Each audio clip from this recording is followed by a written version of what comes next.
All right. So, welcome to the tier list that I'm making right now on the spot for the best spiritual practices.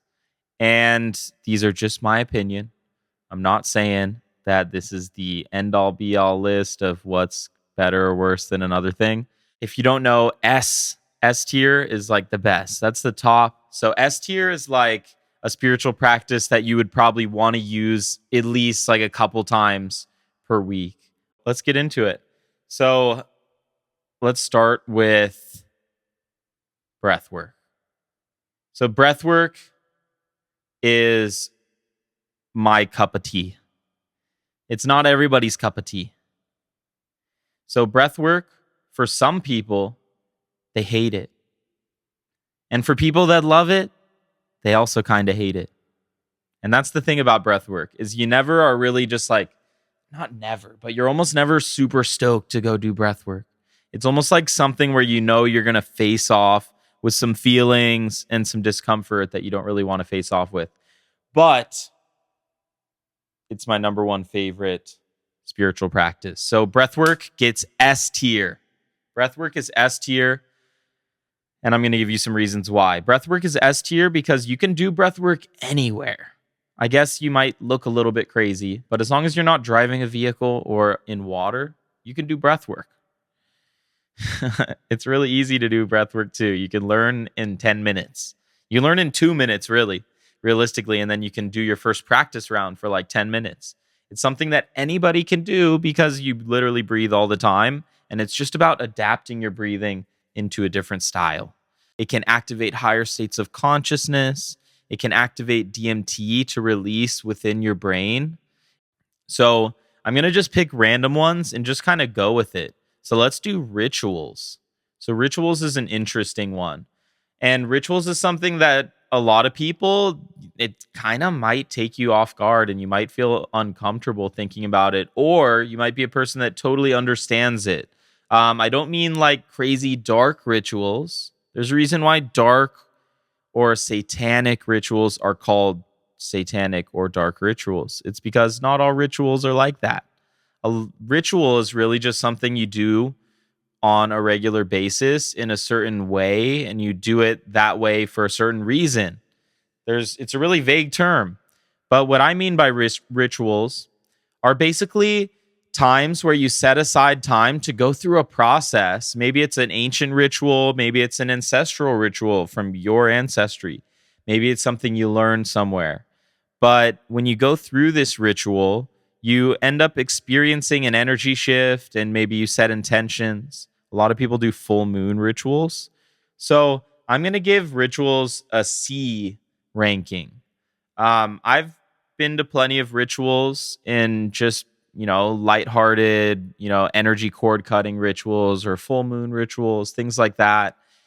And in my opinion, they can be really helpful, but they can also get people too caught up in the physical because you're thinking that it's really about the ritual, but at the end of the day, it's really about the energy that you're generating and connecting to, in my opinion.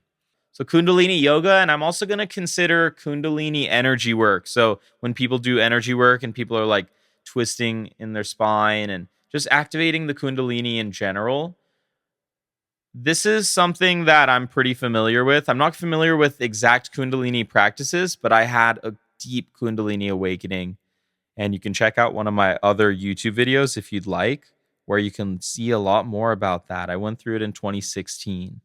I'm going to put this at B because I think it's really important to tap into your creative life force energy, which is what the Kundalini is. A lot of people, their lives feel really bland and they just feel like they're going through the motions. Like every day feels the same and they are almost like a hamster on a wheel in a way. Life doesn't have that color and spark that it does sometimes, like maybe when they're on vacation. And the reason isn't because they're in a cool location on vacation, it's because they have life force energy. They're not tired, they're not drained, and they're happy and they're doing things they want to do. So their life force energy is activated. All right, now let's do plant medicine. Ooh, plant medicine. So plant medicine, I would say I'm very experienced with plant medicine. I'm going to put plant medicine journeys at C, and I'm going to put them right ahead of rituals. So when they're closer to this side, it means they're ranked a little bit higher. So I'm going to put plant medicine at like the top side of C, but plant medicine gets a C because plant medicine is not necessarily a controlled and valid way to heal things. It's kind of like a Wild West shooting by the hip, like just pulling it all up and diving right into it. You can have really good results from it. You can have absolutely amazing results where you change overnight as a person from plant medicine, which you could have an S tier experience from plant medicine where it totally just made you into the person you are in one ceremony or something. But also, it can screw with you, especially if you don't do ceremonies in the right way and you don't have the right guidance or the right information.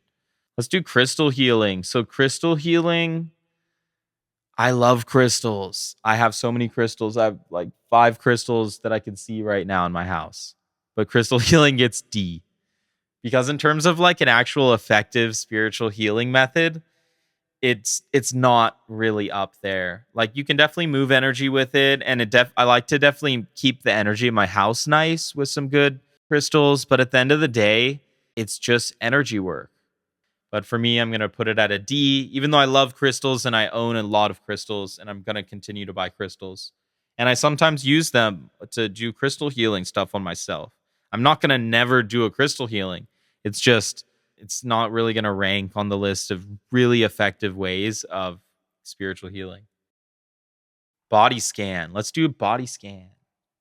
So, body scans are really powerful. I'm going to give body scans a B and give it ahead of Kundalini yoga because body scanning is super important. I don't think it's would get an A or an S because it's not like body scanning is going to save your life. It's not like you are going to do a body scan meditation and then your whole life is going to be different from then.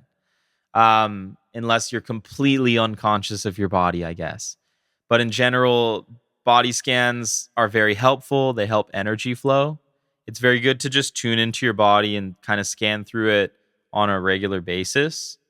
All right, spirit guides.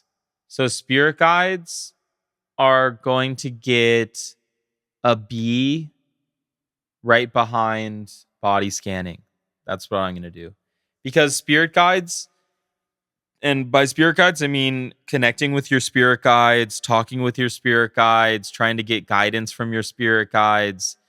I'm going to rank this at a B because it's very useful. Like B, don't get me wrong, B might seem kind of low, but B is very useful. Like anything C and above, I definitely rely on at some point in my life. Anything A and above, I probably do almost every single day. So B just means it's not necessarily something that I rely on, and it doesn't necessarily get me the most insane results. But it definitely helps navigate life. I think it helps you guide yourself through life because you don't feel like everything's on your shoulders. You can notice little signs, you can feel intuition, you can have your guides working behind the scenes. And I think that it can be really helpful to remind yourself that you're not alone and that you're not in this journey alone. You have so much support, you have so much assistance. Journaling is a really powerful thing. I'll be really super honest with you. I don't journal enough. I don't journal enough. I'm not one of those people that journals like every single day. I don't know if that would be like the necessary, like, best thing for me, but I definitely should start journaling more. And you should probably start journaling more if you're kind of like me and you don't journal that much. So I'm going to put journaling at S tier because journaling has definitely saved my life at a lot of points. Journaling has kept my head on straight. It has awakened inner beliefs and thoughts that were kind of below the surface, but then they pop up and become part of my normal identity. So I feel like journaling is kind of like storing your brain onto a hard drive, and it kind of gives your brain rest in a way. I don't know if that's scientifically proven. Let's get into the next one. Let's do prayer. Prayer, I'm going to put at an A. Prayer is an A. So prayer is kind of similar to spirit guides. Prayer is just asking out for a higher power to assist you in a way that is totally aligned, or praying to God for other people, or praying to source, whatever you want to call it. I call it God. I highly suggest you do it, even if you're someone that's more just spiritual and not sure how they feel about God and all this stuff. It's so powerful just to pray and feel supported, and also just to send those intentions out to the universe. Like praying for other people is so powerful and useful. All right, gratitude. Gratitude practice. So like journaling down and writing down or saying out loud things that you are grateful for. I'm going to put this at A tier as well. Gratitude is so powerful. We so often forget the amazing things that we have because they become normal. After you have it for a couple weeks, it just is part of your life. Once you start making more money, it feels normal. Just you start changing your lifestyle a little bit, but then it feels normal again. Life always kind of feels normal, and it takes conscious choice for us to summon gratitude for the things we have in our life. And sometimes we forget. We got to be grateful for people just to be healthy and alive. That's such a blessing. It's such a blessing to be healthy and alive, and to have people that are healthy and alive around you. It's some of the most important things in life, and we overlook it. Yoga. Yoga gets S tier. So yoga gets S tier because it is an all-encompassing practice. If you do yoga, you're working out, you are stretching your body, so you're not like a lot of times when you go to the gym, you tighten your muscles up, and it can work against you in a certain way. But if you do yoga, you're also relaxing your muscles and you're working out. Plus, you're having a spiritual practice and you're moving energy through the body, and you're doing different intentions and things during it that are clearing energy. And there's really deep places you can go with yoga to do a lot of different energetic things as well. It's so encompassing. A lot of people used to use yoga to reach enlightenment. That's what yoga means, actually, is enlightenment. Let's do Qigong. Qigong is going to get B. Qigong is a practice of moving energy through your body through different movements. You've probably seen like older Asian people by lakes doing it, or by the ocean. It's very common for people to do it in meadows or by the ocean because they're moving around the life force energy, the prana, the chi of that area. So Qigong is an energy moving exercise where you move it through your body and you move energy around. So sound healing, I've gone to a lot of sound healing events, and it's really enjoyable. I love sound healing. It's That's what I'll say about it. It's super enjoyable. It's a journey. It helps me relax. And I'm gonna put it at a C because it's not necessarily something that you're going to go to a sound healing and like clear this huge block that you've been working on for a while, in my opinion, and at least from what I've experienced. But it can be a really great way to relax and a great way to enjoy some time. Like it's fun, but in terms of effectiveness and usefulness as a spiritual healing practice, I'm going to rank it at a C. Let's go to visualization.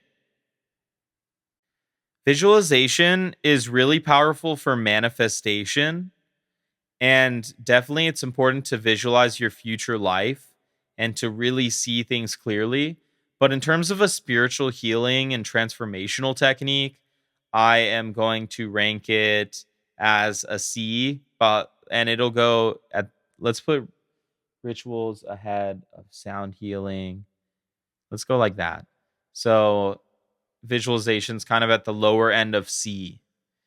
And visualization is really powerful for manifesting. But at the end of the day, so much of it can be done in so many other ways. And the real important thing you need to do is shift your energy and shift your identity. Visualization is like swiping the credit card, and doing the energy work and the breath work and the prayer is like making money and filling your bank account. That makes sense? So that for that reason, visualization gets a C because it's very powerful if you are also in a high vibrational state. But if you're in a low vibe state, like I see so many people that are just not in alignment and they are eating unhealthy and they're not living a healthy life. They're not aligning with their purpose. They're not meditating that much. They're not doing any breath work. They have so many blocks. They haven't even started to heal a lot of stuff from their past, and they want to visualize making a lot of money. And it's like, you have so much work to do before you can energetically afford that, in my opinion. All right, energy healing, S tier, and it goes right behind breath work. Energy healing is S tier. And I put plus Reiki because Reiki I would put in energy healing, and also put chakra healing and stuff like that under this branch. Energy healing, oh my God. Energy healing has changed my life. Energy healing is kind of life. I feel like a big reason we're here is to heal energy. It's to transmute energy and move it into a higher frequency. It's really simple to raise the frequency. All right, we haven't even done this basic meditation. So, meditation is going to get right behind energy healing as an S tier. Meditation is S tier. Meditation is something everyone should do. Learn how to still your mind, learn how to watch your thoughts, learn how to observe your emotions, learn how to observe the patterns that are going on in your life. Learn more about what life is through meditation. You've got to meditate because you've got to see life clearly. You can't see life clearly by thinking about it. You can only do it by looking at it. And that's what meditation is. It's just taking time to not stimulate yourself with anything else besides just observing what is. All right, fasting gets B. Fasting is insanely powerful. And fasting is so powerful because it clears out the energy that's stuck in your stomach. Fasting is not going to completely spiritually change your life, so I'm not going to put it above B, but I'd put it like above Kundalini yoga, like right behind spirit guides. I think having guidance from your guides is a little more important than fasting. Yeah. Earthing or grounding is also going to get B.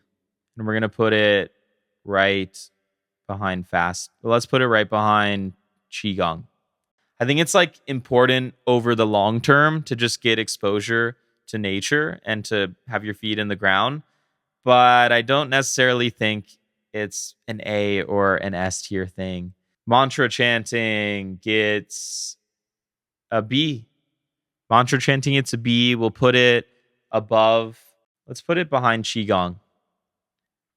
So mantra chanting is really powerful, but the reason I'll put it lower, let's even put it as a C, because to do mantra chanting, you have to be really loud. So you have to bother people in like your house or your neighbors, and it can be really tough for some people. You can't really do it in public unless you're doing it in public, which some people do, which is wild. I'm going to put it at a C, like a high C, like above sound healing, right behind plant medicine. Mindfulness gets a C because it's too vague for most people. It doesn't really help people. Sure, be more mindful, be more aware of your senses. Walking meditation. I think, was there 2 walking meditations? All right. Walking meditation. Let's do it. Walking meditation gets a C because it is really distracting to be walking around, and it's super hard to meditate while you walk. It can be really good to do walking meditations because you get more aware of your body and your body's movements. And you can also develop a more casual, gentle gait, a nice way of walking. So Automatic writing, D. Just going to go through it a little faster now. Automatic writing's a D. I think it can be powerful, but so often I see people just go off on loops and they like write down something crazy like, you are Queen Cleopatra here to bring the new earth. And then they like have this whole identity from it. And I think it can really easily be ego influenced. Shadow work. Let's go mid C, like around sound healing, like after mantra chanting. You know what? Shadow work gets a little bit of a higher ranking. Let's put shadow work in B. Let's put it in like the middle of B. Above, let's put it above fasting because you really got to look at that stuff. So we're going to put it at a B because for most people, they should probably do a little bit of shadow work. You shouldn't do a ton though. Just have a nice, maybe weekly sesh where you just dive in and go through your shadow and write stuff down and feel into deeper emotions. All right. Next one is candle gazing. So I used to do this a lot. And I know a lot of people that really think highly of candle gazing. I don't really do it much anymore. I did it a couple times a few months ago. I had a candle and I every morning I would look at it and it's very powerful. I'm going to put it at an A. Candle gazing gets an A because it's one of the best ways for someone to learn how to meditate. If you look at a candle flame and sit for 10 minutes, it's kind of fun to watch a candle flame dance compared to just staring at a wall. And also, there's an energy to a flame that kind of helps your meditation activate. Affirmations. Ooh, affirmations are some of my favorite things. I use affirmations quite a bit. Affirmations are going to get A tier because they can help sculpt your belief system about yourself. People overlook this. It's not just I will be rich. It's like when you do affirmations in the right way, you actually start to think differently. You're programming your brain. It's no joke. So affirmations are going to go above, right below prayer. Smudging, which is like burning sage or Palo Santo and like clearing energy around your body or around your space. We're going to put that at a C tier. Let's put that like right around rituals. It's kind of the same thing with rituals. It's good to do. It's not going to totally change your life and save it. It definitely can create a nice ambiance, but overall, it's not that good, not that bad. Past life regression. So I'm actually a licensed past life regression hypnotist, but I don't really do them anymore because I don't think that they're really that healing. They kind of bring up too much. And I don't think most people need them. So I haven't really been doing them lately, but I am able to do them and they're really fun. So for that reason, I'm going to give them a D because they're just kind of fun. Now, this one doesn't seem like a spiritual practice, but I think it is because what you eat is like energy and you're putting energy into your body and then that becomes part of your energy field. So I think what you eat is a spiritual practice. I think eating healthy is a spiritual practice. And we're going to put that at S tier right after meditation. But eating healthy is very, very important. It's like a cheat code to high vibe energy. Like seriously. Ecstatic dance will get high D tier. So I kind of put it in the same category as all this. It's really fun. I've gone to a lot of ecstatic dances that were so fun. It's like a nice workout and it is good to connect with people. It's good to let loose, let energy loose. But I don't see it as something where you're like, oh, I'm going to the ecstatic dance. I really need to let go of some stuff. So that was my spiritual practices tier list. Let me know what you thought about that in the comments.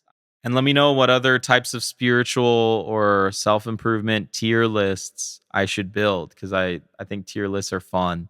And this was really fun to make it. Thank you so much for watching, and I'll see you next time.